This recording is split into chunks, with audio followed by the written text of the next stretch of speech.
Welcome to my channel Kusireddy వారి వంటిల్లు. ఇవాళ నేను మళ్ళీ మీ అందరికీ సరికొత్త స్పెషల్ రెసిపీని పరిచయం చేయడానికి మీ ముందుకు వచ్చేసానండి. అదేంటనుకుంటున్నారా? అదేనండి, అందరూ ఎంతగానో ఇష్టపడి తిని అలాగే చాలా స్పెషల్ రెసిపీ పల్లి పట్టి. దీన్ని మనం పల్లి చిక్కీ అని కూడా అంటాము. సో పల్లి పట్టిని ఈజీగా అండ్ టేస్టీగా బయట మనకి బేకరీస్లో అలాగే స్వీట్ షాప్స్లో నార్మల్గా కిరాణం షాప్లో దొరికే వాటికంటే టేస్టీగా ఎలా రావాలో నా వీడియోలో చూపిస్తాను. నా వీడియోని చివరి వరకు చూసి మీరు కూడా ట్రై చేయండి. నిజంగా జనరల్గా మనకు పల్లి పట్టి చేసుకోవడానికి కొంచెం టైం పడుతుంది. పర్ఫెక్ట్గా రావాలి అంటే ఖచ్చితంగా పాకం కానీ మనం చేసుకునే విధానం కానీ కరెక్ట్గా ఉండాలి. అలా అయితేనే పర్ఫెక్ట్గా వస్తాయి, అలాగే టేస్టీగా కూడా వస్తాయి. సో మీకు పర్ఫెక్ట్ టేస్ట్ రావాలన్నా దానికి పాకం ఎలా చేసుకోవాలి, అలాగే అందులో ఏమేం వేసుకుంటే మనకి అలా పర్ఫెక్ట్గా టేస్టీగా వస్తాయో నా వీడియోలో మీ అందరికీ నేను చూపిస్తానండి. నిజంగా పల్లి పట్టి అందరూ ఇష్టపడి తింటారు. అసలు ఇష్టపడని వాళ్ళంటూ ఎవ్వరూ ఉండరు కదా. జనరల్గా మనం చిన్నప్పుడు అయితే షాప్స్లో కొనుక్కొని తినేవాళ్ళము. ఇప్పుడు బేకరీస్లో కానీ అలాగే స్వీట్ షాప్స్లో కానీ ఖచ్చితంగా మనకి దొరుకుతాయి. సో అలా కాకుండా మనం ఇంట్లో న్యాచురల్గా ఎలా తయారు చేసుకోవాలో మీ అందరికీ చూపిస్తాను. ఇక ఆలస్యం చేయకుండా తయారీ విధానం చూసేద్దాం. ముందుగా స్టవ్ వెలిగించి ఒక ప్యాన్ పెట్టుకొని ఇందులో పల్లీలు వేయించుకోవాలి. నేను ప్యాన్కి బదులుగా ఇక్కడ మట్టి పాత్రని యూజ్ చేస్తున్నానండి. మట్టి పాత్రని ఎందుకు యూజ్ చేస్తున్నానంటే మనకి టేస్టీగా ఉంటుంది పల్లి పట్టి ఇందులో వేయించుకుంటే, అలాగే హెల్త్కి కూడా చాలా మంచిదని చెప్పేసి నేను మట్టి పాత్రను ప్రిఫర్ చేస్తున్నాను. ఇందులో మనం ఒక బౌల్లో పల్లీలు పోసుకొని వేయించుకోవాలి బాగా. ఫస్ట్ మనం ఏంటంటే మట్టి పాత్రను పెట్టి ఒక 5-10 నిమిషాలు హై ఫ్లేమ్లో పెట్టి బాగా హీట్ అయిన తర్వాత ఇందులో పల్లీలను వేసి వేయించుకుంటే ఆ తర్వాత స్టవ్ సిమ్లో చేయాలి. మళ్ళీ హెవీగా పెట్టామనుకోండి అలానే హై ఫ్లేమ్లో పల్లీలు మాడిపోతాయి. సో అలా హైలో హీట్ అయిన తర్వాత స్టవ్ని సిమ్లో పెట్టి పల్లీలను వేయించుకోవాలి. సో పల్లీలను బాగా వేయించుకోవాలండి, మాడిపోయేలాగా కాకుండా సిమ్లో పెట్టి ఇలా బాగా వేయించుకుంటేనే మనకి లోపల కూడా పల్లి బాగా వేగిపోతుంది. సో అలా వేగడం వల్ల పల్లి పట్టి మనకి చాలా టేస్టీగా ఉంటుంది. మనం పాకంలో వేసుకున్నప్పుడు కానీ మనకి కట్ చేసుకున్నప్పుడు అలా చిక్కీల టైప్ రావాలి, పట్టీల టైప్ రావాలి అంటే ఖచ్చితంగా పల్లీలు బాగా వేగాలి. సో పల్లీలు ఎంత బాగా వేగితే మనకి చిక్కీలు అంత పర్ఫెక్ట్గా వస్తాయి ఖచ్చితంగా. సో ఇలా వేగిన తర్వాత స్టవ్ ఆఫ్ చేసుకొని పల్లీలని మనం ఇప్పుడు ఒక ప్లేట్లోకి పోసుకుందాం. సో ప్లేట్లో పోసుకొని ఇప్పుడు దీనికి మొత్తం పొట్టు తీసి దీన్ని 2 పచ్చల్లాగా చేసుకోవాలండి. ఏదైతే పల్లీలో పలుకులు అంటాం కదా, అవి 2 పలుకుల్లాగా చేసుకుంటేనే మనకు పల్లి పట్టి టేస్టీగా వస్తుంది. ఇలా పల్లీలలాగా ఉంటే టేస్ట్ రాదు. ఆ తర్వాత స్టవ్ వెలిగించి మరలా ప్యాన్ పెట్టుకొని ఇందులో బెల్లం వేసుకోవాలి. 1 కప్పు బెల్లం వేసి ఒక 2 స్పూన్ల వాటర్ పోసుకొని దీన్ని ఇలా కలుపుకొని బాగా తీగపాకం వచ్చేలాగా మరిగించుకోవాలి. ఇలా కలుపుతూనే ఉండాలి, ఎందుకంటే మాడిపోయే ఛాన్సెస్ కూడా ఉంటాయి. అందుకని అలాగే ఇప్పుడు ఇందులో ఫ్లేవర్ కోసం ఒక 5 యాలకులు వేసుకుంటున్నాను. మీ దగ్గర పొడి ఉంటే యాలకుల పొడి ఉంటే యాలకుల పొడి వేసుకోవచ్చు. ఇలా యాలకులు వేసుకున్న మనకి ఫ్లేవర్ వచ్చేస్తుంది. సో ఇది ఎవరిష్టం వాళ్ళది. ఇలా బాగా తీగపాకం వచ్చేలాగా కలుపుతూ ఉండాలి. స్టవ్ని సిమ్లో పెట్టి మాత్రమే మనం పాకాన్ని మరిగించాలండి.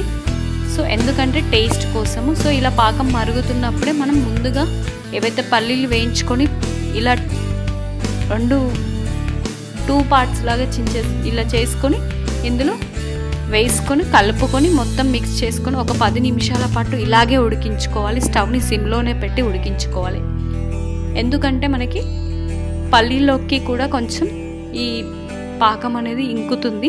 సో అలా ఇంకడం వల్ల టేస్టీగా ఉంటుంది. నేను టేస్టీ కోసం 1 స్పూన్ నెయ్యి వేసుకుంటున్నాను. 1 స్పూన్ నెయ్యి వేసుకొని ఇప్పుడు స్పూన్తో మొత్తం మిక్స్ అయ్యేలాగా బాగా కలుపుకోవాలి. ఇలా బాగా కలుపుకొని ఒక 2-3 నిమిషాలు అలాగే స్టవ్ని సిమ్లో పెట్టి ఉడికించుకోవాలి. సో పల్లీలతో పాటు కలిసి ఉడికితే మనకి ఆ పాకం అనేది పల్లీలకు పట్టుకొని మనకు పల్లి పట్టి పర్ఫెక్ట్ టేస్టీగా వస్తుంది. అందుకని చెప్పేసి ఇలా ఉడికించుకుంటున్నాను. ఇలాగే ఒక 5 నిమిషాలు 10 నిమిషాల పాటు మనకి తెలిసిపోతుంది. అప్పుడు దగ్గరికి అయిపోయింది అనుకోండి స్టవ్ ఆఫ్ చేసుకోవాలి. సో దగ్గరికి అయ్యేంత వరకు కలుపుకుంటూ ఉండాలి. సో ఇలా అయిపోయిన తర్వాత స్టవ్ ఆఫ్ చేసుకొని ఒక ప్లేట్ తీసుకొని ఇప్పుడు ఈ ప్లేట్లో మనం కొద్దిగా నెయ్యి వేసుకోవాలి. ఒక స్పూన్ నెయ్యి వేసుకొని ప్లేట్ మొత్తం ఇలా రుద్దేసుకోవాలి. సో ప్లేట్ మొత్తం ఇలా రుద్దుకున్న తర్వాత ఇప్పుడు ఏం చేయాలంటే ఇందులో మనం ఏదైతే మనం పాకంతో పల్లీలు వేసుకొని కలిపి పెట్టుకున్నాం కదా, సో దాన్ని తీసుకొచ్చి ఈ ప్లేట్లో వేసుకొని ఇలా మొత్తం ప్లేట్లో వేసుకొని ఫాస్ట్గా చల్లారక ముందుకే ఇలా చేసేసుకోవాలండి. మొత్తం ప్లేట్ మొత్తం ఇలా సమానంగా అనుకోవాలి స్పూన్తో. సో అనుకున్న తర్వాత ఇప్పుడు మనం దీన్ని ఒక 2 hours ఫ్యాన్ కింద పెట్టి ఆరబెట్టుకున్నాం అనుకోండి, కొంచెం మనకి దగ్గరగా అవుతుంది. సో అలా అయిన తర్వాత మరీ మొత్తం ఎండక ముందుకే మనం ఇలా పార్ట్స్ చేసి పెట్టుకోవాలండి. సో ఇలా కట్ చేసుకుంటే నైఫ్ సహాయంతో ఇలా పార్ట్స్ కట్ చేసుకుంటే మనకి పర్ఫెక్ట్గా వస్తాయి. మరీ ఒట్టిగా ఎండిన తర్వాత మనకి కట్ చేసుకోవడానికి ప్రాబ్లం అవుతుంది. అందుకని చెప్పేసి ముందుగానే మనం ఇలా పార్ట్స్గా డివైడ్ చేసి పెట్టుకోవాలి. ఇలా డివైడ్ చేసి పెట్టుకుంటే ఏంటి అంటే ఆ గ్యాప్లో అనేది మనకి పల్లీలు ఇలా పర్ఫెక్ట్ షేప్లో వస్తాయి. చూస్తున్నారు కదా ఫ్రెండ్స్, ఇంతే పల్లి పట్టి రెడీ అయిపోయింది. చూసారు కదా ఫ్రెండ్స్, పల్లి పట్టిని ఈజీగా, అదే పల్లి చిక్కీ అని కూడా అంటాం కదా, ఈజీగా అండ్ పర్ఫెక్ట్ టేస్ట్ వచ్చేలాగా ఎలా తయారు చేసుకోవాలో నా వీడియోలో చూసేశారు కదా. సో మీరు కూడా నేను చెప్పిన ప్రాసెస్ ఫాలో అయ్యి ఖచ్చితంగా తయారు చేయండి. నిజంగా చాలా టేస్టీగా ఉన్నాయండి. సో ఇలా ఒక 2-3 hours నానబెట్టుకుని కట్ చేసుకుంటే మనకి ఇలా ముక్కలు వస్తాయి. ఇలా పట్టీలలాగా మనకు కావాల్సిన షేప్లో కట్ చేసుకుంటే పల్లి పట్టి తయారీ విధానం అయిపోతుంది.